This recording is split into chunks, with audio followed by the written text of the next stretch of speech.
What's good? This is Nigel. Thanks for tuning in to another episode of the Uplift Fitness Club podcast.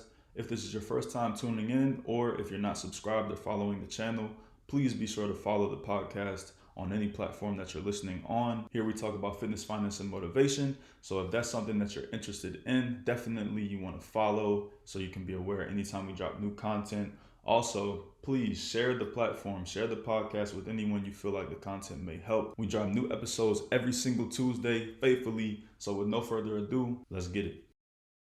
After he knew I wanted money off, he started talking fast as hell. Yeah. I said, you saying there's nothing we could do in order to get the price down? He's like, no. Yeah. He showed me the itemized list of what goes into the final price. You know, when you're buying a car, you got the asking price, taxes, title tags, then you get into these fees. Mm-hmm.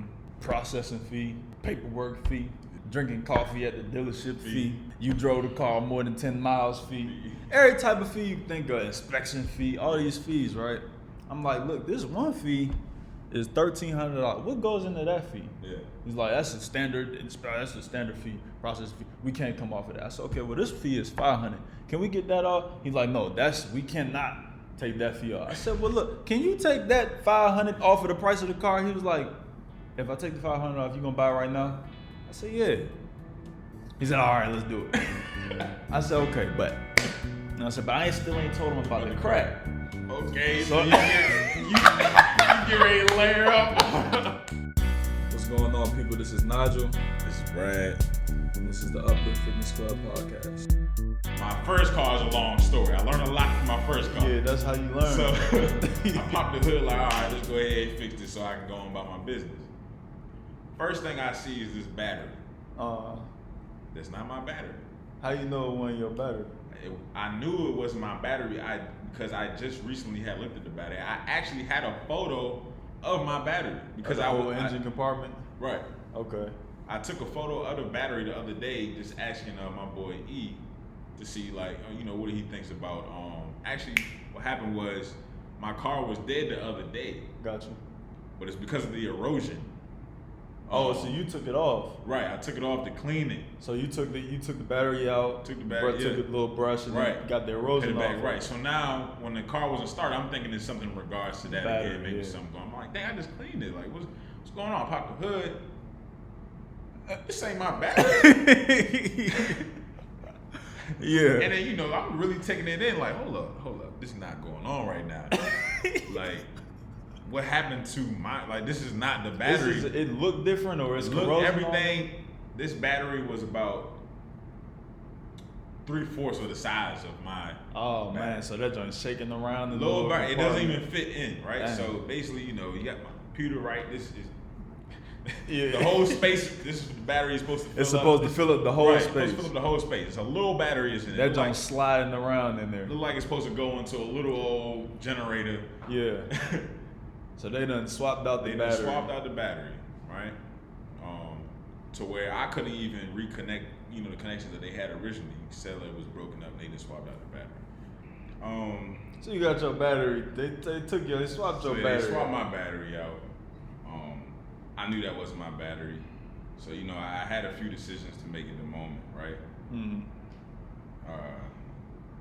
Go back inside, right? Ask for the manager, show him what's going on. This battery is not my battery, so forth.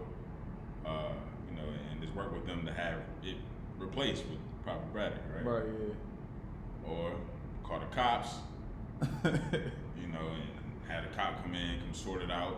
Go from there, or sit there, call my insurance. Like, I don't know what happened to my battery. I don't know what could it have done. I don't know. But I took it to this shop and it got done. So I ended up going with the first two options. Go back in there, cuss them out, ask for the manager, right? And then once they tell me that they're going to supply me with the battery, I'm calling the cops. Yeah, but what was they saying when you said battery not in the car? So I went back in there and I told them I had an issue with my vehicle. I don't remember the exact lingo, what I was saying word by word. But I went in there and super stern, like I was straight to it, like something's wrong with my vehicle. Mm-hmm. My battery the battery that I had in my vehicle is not in there anymore. Yeah, for sure. So y'all need to come sort this out. So the manager, the dude was like, oh, should we get the manager or whatever. Manager come out. He's looking at the car, just sitting there scratching his head. I'm like, listen, that's not my battery. I don't remember what he was trying to say. He was trying to put it on. I'm like, it's not going on. That's trying to connect it better. That's not my battery. Like, that's not my battery. Yeah. So, let's go ahead and just work this out. Right. I'll give me a battery, and we can go from there. He's like, yeah, okay, all right, yeah. So I'm gonna call my guy. We're gonna get you a brand new battery and go from there. Like, I had that conversation was about 3-minute conversation. Mm-hmm. Like, he didn't put up no fight in regards to, okay, we're gonna get your battery replaced and we're gonna get you a brand new battery like right now. Right. That's how I know they did it, right? Because they immediately cop to it. If this establishment, they know, like, hey, bro, you came here with that, right? Yeah, like, they gonna fight you a little bit. Yeah, they gonna fight you a little bit. For sure. So once he did that, he went back inside to go make the call. I stayed outside with my car and called the cops. And this is after he gave me a whole spiel, like, how they gonna take care of me. Don't worry about it. Yeah. Just we're gonna get you that battery right now. They didn't want you to take it to the next level. Yeah, I'm like, okay. He done found out because it. Yeah, I'm like, cool, that's fair, guy. I'm glad you take care of me as you should because you guys stole my battery. I don't know, wasn't particularly you. But you know who y'all be hiring. So, right. You know what I'm saying? I'm sure something like this has probably happened in the past. But it just probably maybe not happened in the facility because if I would have got in that car and drove off and made it home, then it'd have been on me. Right, because you accepted the car. Yeah, I went home and, right. Now you coming back, they gonna say So, you probably fact, took the battery out and put a new battery in there. Yeah. Fun fact, it's kind of like one of those things, when you're in a drive-through at any fast food restaurant, right? And, you don't want to check your bag of food right there to confirm that you got everything you need because you don't want to hold up the line. You don't want to make it look like, they don't know their job. You feel like, you don't want to be an inconvenience. Right, to them. Yeah. Man, forget all that. Forget what you learned. Yeah, like, what you heard. Right, when you take your vehicle, like, this is your money you talking about, right? Absolutely, when you go out, you take your vehicle somewhere, just do a quick inspection. It's fine. Hey, you hurt their feelings, but you need to check over the work. It's your car, it's your money, just like the food in that drive-through. I don't be pulling off until I know all my chicken nuggets and all my fries. Now it's your time that's gonna be affected. Yeah, you got to get back in line. You got to go in the store, talk to the manager, Right. talk to this person. And more than likely, you've been already done drove off. You ain't even gonna do all that. So exactly. you just stuck gonna with take the L. Right. So, it doesn't hurt to take a second or two just for some reassurance to make sure somebody did what they were supposed to. After all, you paying your money. Like, we talking about money. You ain't getting that back. Time is money. Money is time. You ain't getting that back. So that experience basically, like, it reconfirms my suspicion that any time you taking a car to a dealership, you know what I'm saying? It's a possibility somebody in there trying to figure out a way to get more money out of you. Yeah. That's why when you go for an oil change, they always talking about you need new belts, you need new struts, rotors, you know what I'm saying? You need anything they could say. Yeah. So that, sometimes it's legitimate. I would argue most times it's legitimate, but if someone can get over on you, a lot of times in an industry like that, where it's not a lot of oversight, like you're not looking at your car when it's in the back, they might try to get over on you. Mm-hmm. So I just bought a car yesterday, and I went, checked the car out, you know what I'm saying? The guy, obviously anybody at a car dealership, they trying to sell cars. Mm-hmm. They know I got money, so they not gonna try to let me leave, without signing that I'm about one of these cars. Right. I ended up seeing the car that I like, you know what I'm saying? But before going into the doors, I done did 2 weeks worth of research. Yeah. So what does that give me in that situation? That give me confidence. You know what I'm saying? Like I'm not going in. First off, I got the money on hand. Second off, I don't need nothing from y'all. I could go to a different dealership, get a different car. Mm-hmm. So at this point, the onus is on you to make me feel like I should want to buy this car. Mm-hmm. So we get into it. He showed me one I don't really like. He showed me the one I like. I test drive it. It's cool. Mm-hmm. Like everything about it. You know what I'm saying? Black on black, got the leather fully loaded. Hey, we good. Yeah. Now it's time to do my due diligence, right? Yeah. So me, I'm looking around the car. I'm looking for any imperfection, any inconsistency. Check the engine compartment. I'm looking for tread on the tires, scratches and scuffs. Anywhere where I could try to make some type of allowance to where I could get a few $100, maybe $1,000 knocked off this price, because it's at the top of my price range. So I find something. I see the bumper got a crack in it, the front bumper cover. All right, so I go back in there. I'm like, hey, I don't know if you noticed, but the front bumper cover got a crack on it. He said, oh, I didn't see it either. Oh, no, I don't know. They start stuttering. Yeah. I got you. I got you, boy. Yeah. So we go out. I saw him the crack. Matter of fact, I'm tripping. I seen the crack. I ain't say nothing. I knew it was at the top of my price range, so I told bro, I said, look, man, it's a little bit expensive. Could you knock off about $500? He like, oh, no. That's the online price. The online price. Nothing we can do with the online price. Yeah. My man just started. After he knew I wanted money off, he started talking fast as hell. Yeah. I said, you saying there's nothing we could do in order to get the price down? He's like, no, there's nothing. Yeah. He showed me the itemized list of what goes into the final price. You know, when you're buying a car, you got the asking price, taxes, title tags, then you get into these fees. He got a processing fee, paperwork fee, drinking coffee at the dealership fee. He got you drove the car more than 10 miles fee. Every type of fee you think of, inspection fee, all these fees, right? I'm like, look, this one fee is $1,300. What goes into that fee? Yeah. He's like, that's a standard fee, process fee. We can't come off of that. I said, okay, well, this fee is $500. Can we get that off? He's like, no, we cannot take that fee off. I said, well, look, can you take that $500 off of the price of the car? He was like, if I take the $500 off, you gonna buy it right now? I said, yeah. He said, all right, let's do it. I said, okay, but.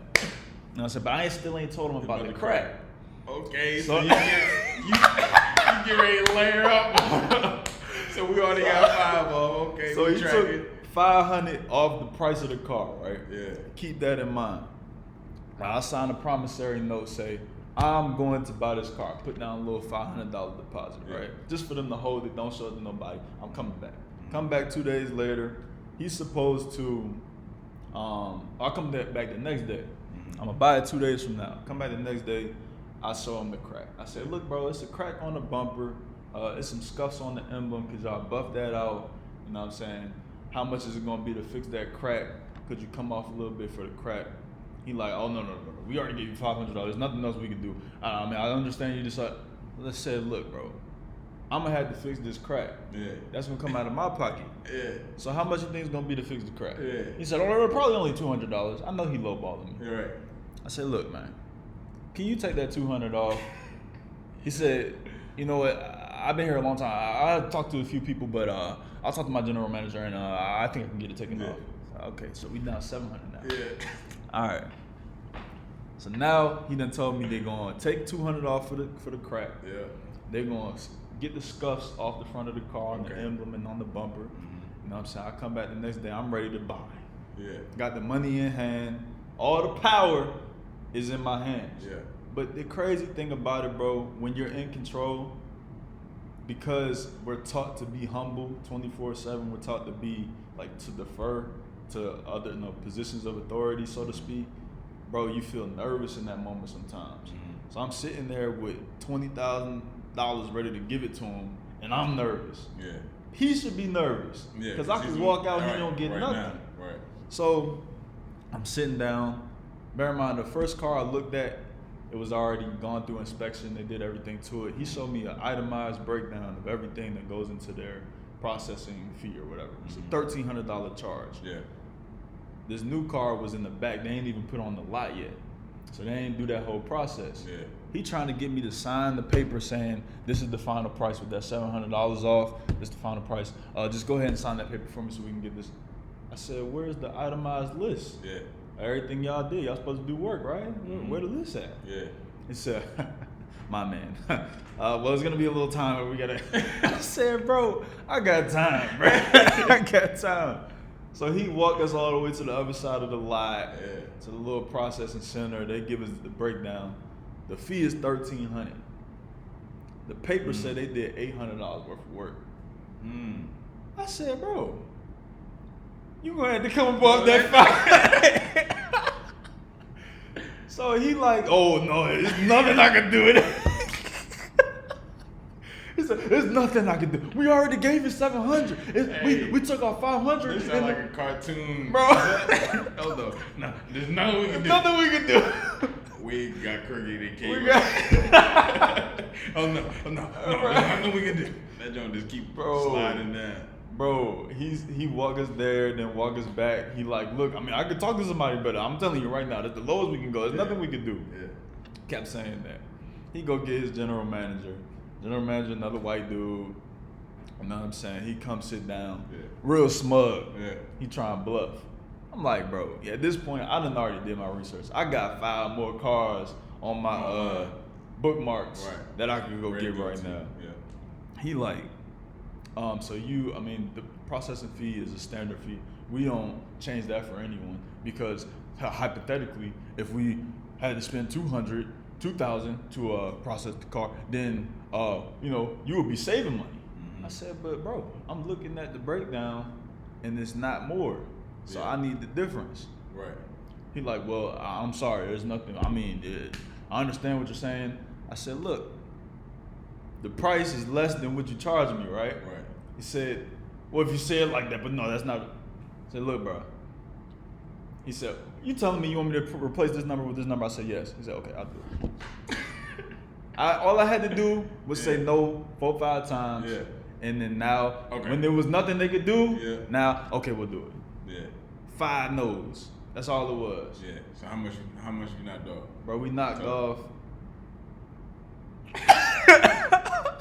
We knocked off about, what's that, 7 plus 5? Yeah. That's 1,200. 1,200 from a conversation. From asking the right questions. Not being willing, not everything. Something in me wanted to be like, even in the back, they ain't buffed the little scuffs off the front of the car. When I came back the next day, I said, y'all said y'all was gonna buff the scuffs off the front of the, y'all ain't even do that. Yeah. In the back of my mind, I'm like, y'all ain't even do half of the stuff on this little inspection sheet. But I can't prove that. I can only prove what's in front of me. Y'all ain't buffed that. I asked him, I said, hey man, should I fight them on this? Cause I wanted to give up. Yeah. But I ain't, you know what I'm saying? It was something like that just kept pushing me like, nah, bro. You spending your money.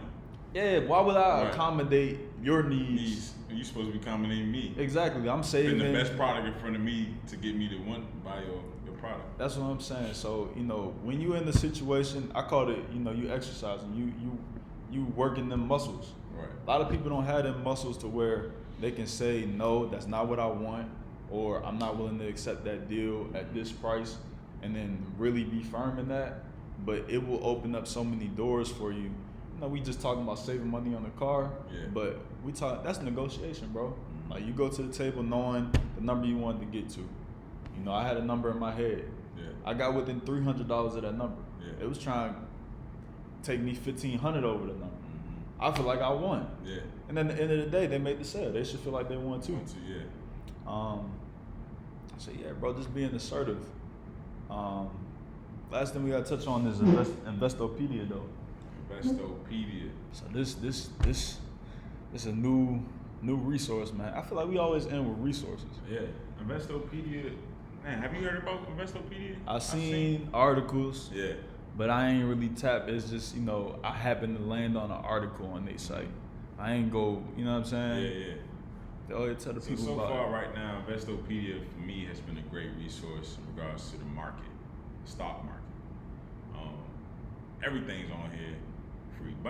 You can Google, you can look up on Investopedia.com and look up anything you want to know in regards to stocks. They're gonna break it down for you.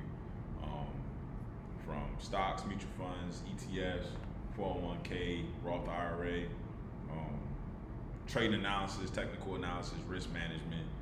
They got the whole 9 on here. I think it's a simple read, right? I ain't the smartest person out here. But in terms of self-talk and not, on YouTube, just watching random videos like I did over the past 9 years, I think this is a great source to come to consistently where you can read, kind of look at their news and get a grasp on what's going on in the market, right? When you turn on the news, like, okay, you can kind of track a conversation. As simple as, is the stock market up or the stock market down? I ain't know what that meant for the long. Like, oh, yeah, the market is up today. Yeah, it's up. Like, how do you know the market? All these companies, what are you using to figure out that the market is up today. So what did they use to tell you? So that? some of the things they have here, like they call it S&P 500, right? Mm-hmm. Where it's I don't want to say an index fund. It's an index. It's an index fund. Yeah, Okay. it's not a fund, but it's an index. So it's an index that has the top 500 companies, right? Mm-hmm. Is it in America? That's S&P 500 is American. It's American. Okay. Yeah. Yeah. So top 500 companies here in America, and it just shows you. It can show you how the market is fluctuating, right? Because it's top 500 Right. here. I'm not sure which one the Dow Jones is tracking. Yeah, I'm not too keen on that either. Yeah, I'm pretty sure it's another index fund that's tracking top stocks as well. What can kind of give you a gauge on where the market is going, Mm-hmm. right? It's up, it's down, right? Because we're going off the top of the line, top stocks in the market. These are things that you hear in rap songs Right, sometimes. right. You might hear it on TV. Yeah. See it on the ticker on CNN, but you never know. You know what I'm saying? Unless you inform, Right. you don't know what they Yeah, really you don't know talking what it about. is, and I'm still learning a lot. But it's like little things like that on Investopedia where you can come to have a quick read. So they even going into investing in crypto, today's mortgage rates, and they going in on everything in terms of what I believe in, what building wealth is pretty much about, right? Which is investments, right? So the market or buying homes, Right. Real estate, or owning a business, For sure. right? So, and Investopedia is they going over everything. They even have simulators for you to help practice making trades. They got simulators on here? Yeah. And what is it a cost associated with some of this? Let me see. Let me click on simulators here. So it looks like you had to sign up, right? And this is new. I They said haven't it's signed up yet. They said it's a beta. Yeah. So this is a new thing that they're Says, releasing. compete risk-free with 100,000 in virtual cash. See, I'm trying to see anything in regards to signing up. Like you can just register. It's probably free, bro. Yeah, it looks like you can just register and sign up. And that's one thing I like about VSP. Like all the game, it's a lot of free game. Yeah. A lot of free game. You don't have to do anything extra, download extra software, into your computer and stuff like that. They got it built in on their service right there for you, ready to access. So if it's a young tycoon trying to learn about the stock market, stock market. They got personal finance, right? Wealth management, budgeting, saving, banking, credit cards. so they got it all the way from just starting trying to save to now you trying to make your money work for you. Right. And we learned the credit card game off of YouTube. Just watching videos. YouTube videos. Yeah. Trying to find the best source, and the best practices that people out there are doing. And Investopedia has it tied in all on one site where you can just kind of just run through it. You can get your knowledge. But if you spend time on Investopedia throughout the year, let's say for 1 year you read on Investopedia for about 30 minutes a day, and you can be you can be good. You can be I'm telling you, beast. there's a lot of stuff I've done, especially with credit. I've looked at some of this stuff on credit without even knowing when I used to Google things, and I used to read stuff on Investopedia, but I never went to their website to see what they're about. I just use them as a source to see, what kind of things, best practices. Best practices. Yeah. That's a good word to use, boy. Yeah. Because when we talking about investment, bro, I see a lot of black youth. I'm gonna say it again. A lot of black youth. Yeah. I'm gonna say it again. A lot of black youth. Yeah. They being steered the wrong way, bro. They going to day trading, Forex, doing they call it HFX, high frequency exchange. They always talk about money in minutes. Yeah. Bro, you going into it with no knowledge, and that's the crazy thing is that it's marketed to us saying that like you don't have to know anything. All you have to do is copy and paste signals, and then you can make money in minutes. But you going into it completely uninformed. As an adult, when the last time you signed a contract? Man, the last contract I've signed was for here. To live here. Yeah. They gotta give you every piece of information so that you're completely informed. And it's up to you if you're gonna read it, right? But you have to be informed in order to sign a contract. Right. to go into an agreement with somebody. Right. So why would somebody promote something that's beneficial to you without showing you the information that you need to know in order to be informed? You just I'm gonna copy and paste what you're doing. Yeah. That means I'm not getting the actual education, but it's marketed as education. Call themselves educators. So it's the same scenario as I'm not gonna call him shady. He's just a car salesman. Yeah. My man was trying to get me to sign the paperwork without showing me the itemized list of what they did to the car. That's me going into something uninformed. Now, if I didn't know, I wouldn't have came up out that 500. Right. Which in the grand scheme of things, I could have ate that. But because I'm informed, I was able to avoid that. Now I could take my 500. Right? What Isaac said he did, he said he started his account with $500 and ran it up to how much? 15,000? Yeah. I'm not saying that that's gonna happen for everybody, but if you're informed, you can avoid losing money because of a lack of knowledge. Right. So, this is a great resource. Yeah, great resource. Like I said, I'm freshman. I know a little bit about a little bit of everything. Just a little bit, like very small knowledge on everything. But we know Investopedia. When you started studying IT, you ain't know nothing. Ain't know nothing, right? So all you had to do, a few weeks, few months, few years. Now you sitting in the top of the top. It's a compounding effect. Damn. It's compound information is built. It's like bricks. You can't delete something. I mean, you could forget it, but if you're using the muscle consistently, you're gonna build your strength, right? Yeah. So, I mean, compounding. I couldn't have said a better word because compound interest. You know what I'm saying? The information compounds. Then you become informed. You're able to execute based off of your understanding, and then you can capitalize off the opportunities. Get that compound interest. Yeah. Invest in growth stocks. Invest in the index funds. Invest in dividend stocks. Yeah. And once you start to just put that money out there, something's gonna come back. Right.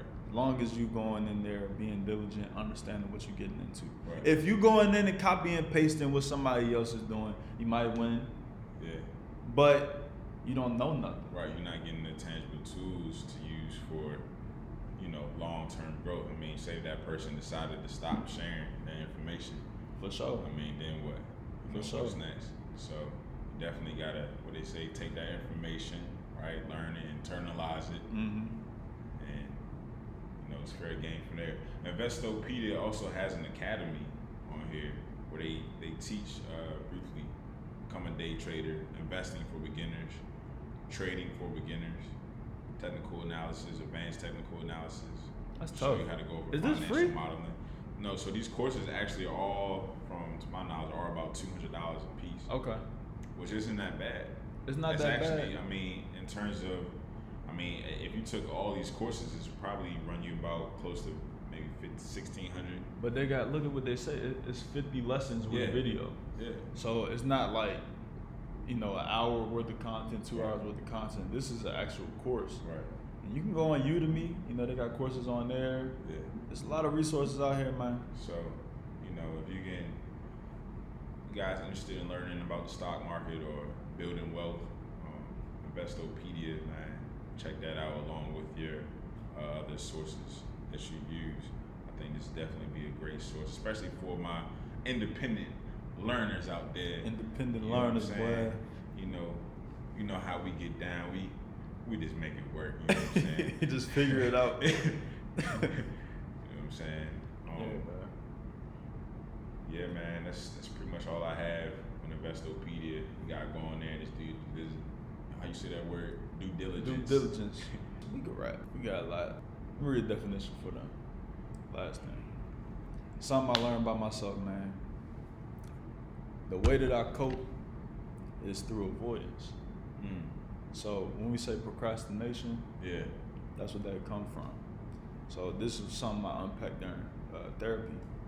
So it's a strategy. You grieve, I guess. You avoidance coping. So the definition is avoidance behaviors and escape coping is a maladaptive, meaning a negative adaptation maladaptive form of coping in which a person changes their behavior to avoid thinking about, feeling, or doing difficult things. The difficult things is where the growth comes. So when you talk about the path of least resistance, it's also the path of least outcomes. You know what I'm saying? It's least benefit. Right. When you talk about the path of, you know, really going through it, you being disciplined, and it's hard to finish, but you get there, the reward is that much sweeter. You know, you put the time in, you get the results out. So that avoidance coping, if you feel like you're a procrastinator and you don't know how to get past it, it just takes that daily commitment to your routine. And it's a daily battle. We always say that. It's a daily battle, but with more repetitions, it becomes easier. Yeah. So, yeah, man.